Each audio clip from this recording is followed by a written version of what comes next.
bés bi ñu jagleel ingénierie ci àdduna wërngal këpp Pape Saliou Diop maa ngi lay nuyu. maa ngi lay nuyu soxna Ñaadam. di soxna Naata. di nuyu téléspectateur yu TFM yëpp. di ndokkeel ci weer bu sell bi weeru koor bi. di ndokkeel tamit ingénieur yëpp. yow yaa jiite amical bi ëmb kon diplômé école polytechnique bu Thiès. c'est ça waaw maa jiite amical bi ëmb diplôme ñi diplômé à l'école polytechnique de Thiès. balaa loolu dañ leen di remercier déjà ci invitation bi ngeen ñu invité tey. invitation bi jàmp na wante mënuñu woon bañ a ñëw ngir solo bés bi. solo bés bi mooy journée mondiale de l'ingénieur. tout le monde ñëpp xam nañ ne défi yi nga xam ne moom la nit ñi di jànkoonteel ci seen dundin. ci jamono yi ñu nekk dafa nekk ay défi yoo xam ne défi bu technologie la. laataa ñu ci egsi rek nga baal ma Pape Saliou Diop ponk bu njëkk bi rek laataa ñu sóobu ci waxtaan bi bu baax a baax. ku wax wàllum ingénierie wax ay matières scientifiques Sénégal depuis quelque temps ñu ngi def promotion matières scientifiques yooyu léegi di ci gën a buux ndaw ñi ngir ñu ciy dem ndax loolu am nañ ci résultat jamono ji. waaw naata li nga wax lu am solo la ndaxte du ci Sénégal yi rek wante dañu ràññee ci àdduna bi yëpp nekk xale yi dañuy dëddu filière formation scientifique ak formation technique bi et loolu mu nekk lu seetlu bu am importance boo xam ne dañ ci war a gëstu bu baax te seet nu ñu ko améliorer. ADEPT bokk na ci li nga xam ne moo ko tax a jóg tamit di promouvoir le métier de l'ingénieur ba nga xam ne dina mën a susciter ay vocation ci jeunes yi pour que ñu adopter filière scientifique et technique. bu ñuy wax d'habitude ingénieur c'est surtout yan filière moom mooy gën a fës mooy gën a nekk ci kanam d'habitude. waaw. parce que école polytechnique bu Thiès je pense que ñoom c'est assez limité xaj na par rapport ak yeneen écoles yi ci àdduna yan filière mooy gën a tax ñuy wax. waaw ingénierie yi dafa ëmb filière yu bëri. su ñuy wax école polytechnique li gën a cosaanu mooy ingénieur électromécanique ak ingénieur électromécanique ak ingénieur génie civil. wante depuis un certain nombre d'années école polytechnique de Thiès dugg na ci diversification filière bi ba nga xam ne tey am na filière informatique bu nekk école polytechnique ak filière aéronautique. première promotion bi moo génn daaw c'est ça. voilà aéronautique aéronautique. donc diversification bi bokk na ci axe stratégique u école bi mu nekk tamit lu baax wante pour dellu si waat ci métier wu ingénieur de manière générale dafa ëmb maanaam lépp li nga xam ne moom mooy dundinu nit de manière générale li ci lu muy solo lu muy lekkee fu muy dëkkuwaayam ak yëpp suñu demee ci agronomie électricité ak yëpp daanaka mën nañu wax ne défi yi nga xam ne moom la nit di jànkoonteel yëpp métier wu ingénieur day nekk ci début bi ak ci fin bi en termes de relève de surtout que jamono ji dañ naan avenir maanaam ëllëgu askan wi ci àdduna wërngal këpp sax lu ci bëri ñu ngi ko teg ci kaw ingénierie surtout ci wàllum recherche ak yu ni mel. waaw particulièrement journée bi dañ ko teg ci thème boobu mooy ingénieur pour l'avenir muy lu am solo. ndaxte ñoo ngi ci jamono yu bu ñuy wax intelligence artificielle ñoo ngi ci jamono yu ñuy wax défi wu environnement bi ak écologie et défi yooyu yëpp dañuy gis ne réew bu nga xam ne bëgg na ci teew il faut que sa formation ingénieur ak sa ndaw yi nga tàggat leen ci ingénieur li ci ingénieur yi.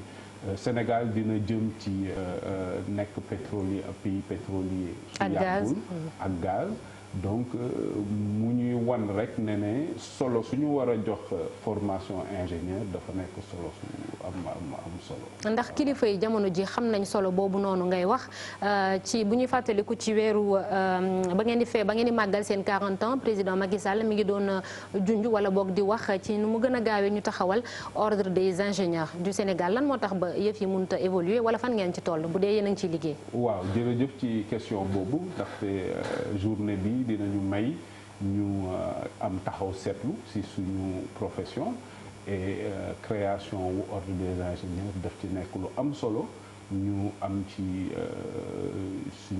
dëgg-dëgg soutien bu ngande ci président de la République. nekk ingénieur moom voilà nekk ingénieur moom tamit dafa yàgg wax ne moom mooy premier membre suñu association. Ordre des ingénieurs déjà ñu ñëwaat ci solo si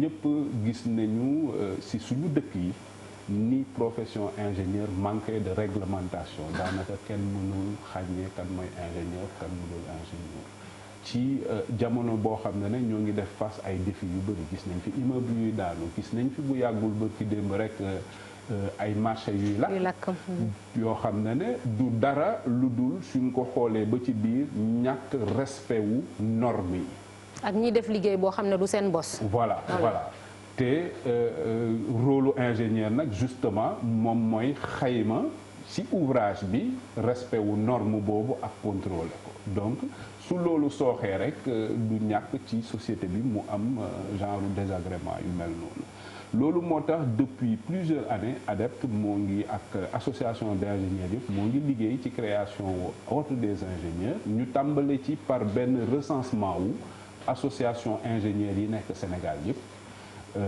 bi ñu defee recensement boobu ñu taxawal benn comité boo xam ne liggéey na ci ay texte projet de loi ak projet de décret boo xam ne dañ ci def dañu gëstu ci ordre des ingénieurs yi nekk ci àdduna bi yëpp texte yooyu nag pare nañ ko depuis un certain nombre d'années ba jébbal ko gouvernement bi mu des nag ci gouvernement bi ñu enrôlé ko au niveau de l'Assemblée nationale. Depuis kañ ngeen leen ko jox.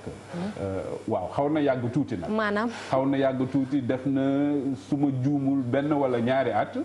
wante si suñu bi ñuy def le 40e anniversaire jot nañu dajeek le président de la République son excellence monsieur Macky Sall ba mu joxee ay instructions yu ferme et am nañu objectif que ci 2019 bi incha allah que texte yooyu dina mën a egg assemblée nationale ba ñu voté ko. instructions yi c'était avant fin 2018 loolu la woon pour ñu taxawal ko.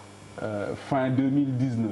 2018 effectivement je vois que vous êtes am nga renseignement yëpp maintenant il est clair que agenda politique Sénégal ak élection bi ñu jógee élection yi ñu jógee xëy na moom moo indi yenn remarque mais ñoo ngi nekk